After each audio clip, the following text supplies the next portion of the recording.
Well, more disruptive rain is expected in Johannesburg today. The South African Weather Services has issued a level 5 warning for severe thunderstorms in the region. One person died and 2 were seriously injured in an accident in a weather-related incident yesterday in Johannesburg. For the latest, we are joined by the City of Joburg Emergency Management Services spokesperson, Robert Mulaudzi. Robert, thank you again for joining us. You've activated disaster management monitoring teams to all of the 7 regions of the City of Johannesburg. Perhaps you can give us the latest from what has happened overnight, especially in our most vulnerable communities, informal settlements and the likes. What's happening? Good morning, Leanne, and morning to the viewers.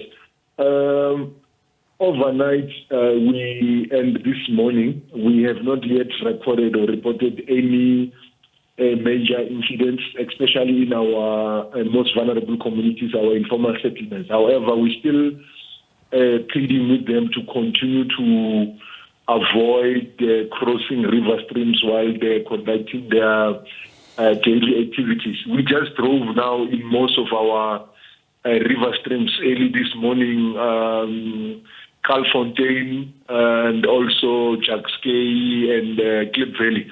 These are the river streams which we have across our 7 regions in the city of Johannesburg. I can confirm that the water levels now are much more higher.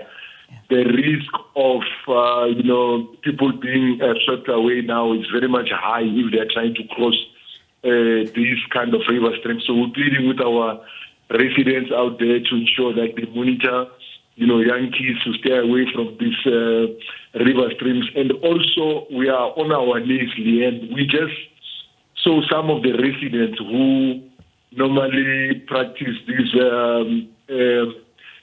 baptisms and rituals in most of our river streams which were visited yesterday. They were busy trying to conduct some rituals. The water levels are much more higher.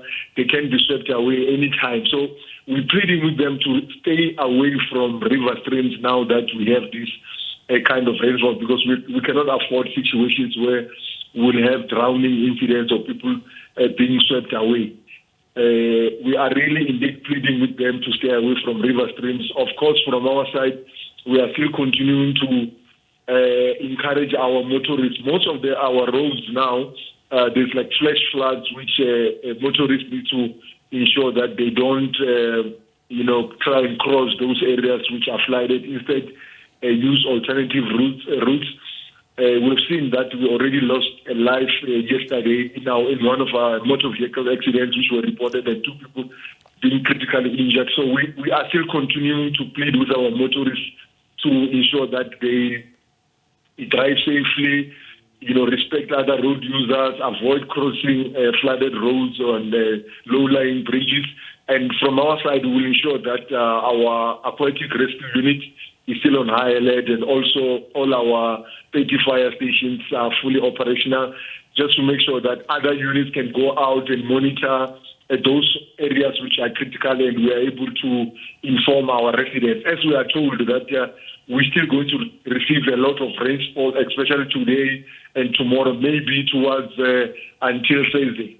All right. Robert, I'm going to leave it there. I think you've given us a comprehensive look at what to expect and some of the warnings to heed, but I'm glad that there weren't any other reported fatalities, because that one is more than enough, but there certainly is a lot to worry about out on the roads and wherever you are, with warnings of major flooding that's expected to take place, particularly in the low-lying areas in Johannesburg. Robert Mulaudzi is the spokesperson for the City of Johannesburg Emergency Management Services, warning you, especially don't go and do those baptisms in the rivers, because they are much higher than before right now with all of the rain, and it's raining very, very hard outside. So please do be vigilant over this time. So again, thanks very much to Robert.